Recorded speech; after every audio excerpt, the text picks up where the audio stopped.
Bonjour Clémentine Autain, merci d'être avec nous. Vous êtes députée La France Insoumise Bonjour. de Seine-Saint-Denis. De ce que l'on sait d'elle, ces mesures annoncées aujourd'hui, sont-elles suffisantes ? Écoutez, ce n'est pas le plan de rattrapage à niveau des retards accumulés en Seine-Saint-Denis, mais ce n'est pas rien.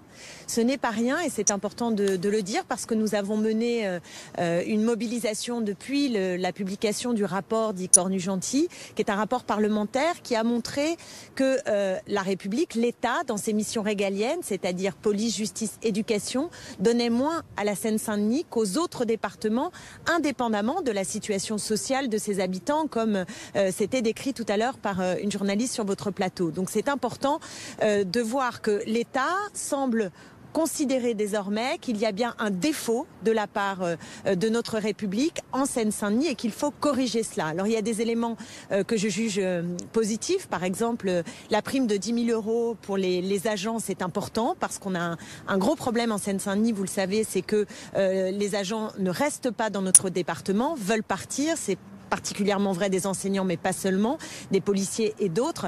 Je prends un exemple, les policiers ne restent que 3 ans en poste en Seine-Saint-Denis, les enseignants du premier degré ne restent que 2 ans, là où par exemple il reste 7 ans en Essonne.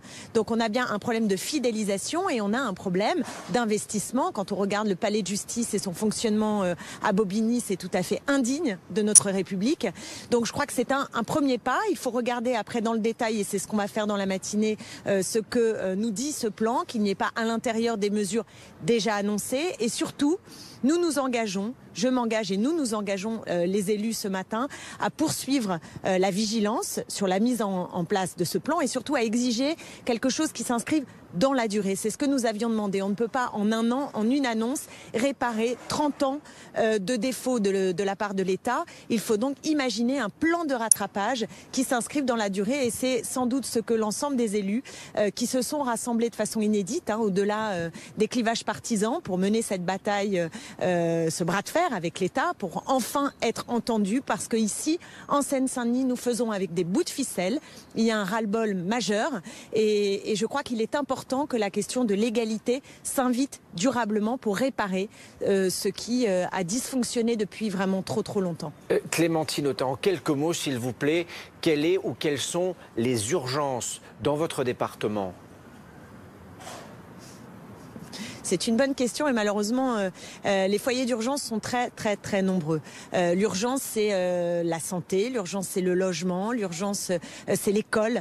Et je trouve que l'école, d'ailleurs, n'est pas suffisamment présente dans les premières mesures que j'ai pu lire du plan du gouvernement. Souvenons-nous que Christine Renon, une directrice d'école, a mis fin à ses jours avec une lettre mettant en cause les conditions de travail. Il y a beaucoup de souffrance parmi les personnels de l'éducation nationale, les personnels enseignants, et ça c'est gravissime, absolument gravissime. Et de ce point de vue, je ne sais pas si l'État a bien pris la mesure de ce découragement, de cette souffrance. Or, l'école est un pivot majeur si on veut faire vivre l'égalité. Il n'est pas le seul, mais c'est un pivot majeur. Et par ailleurs, je terminerai là-dessus, je pense aussi que la Seine-Saint-Denis doit être un lieu d'investissement.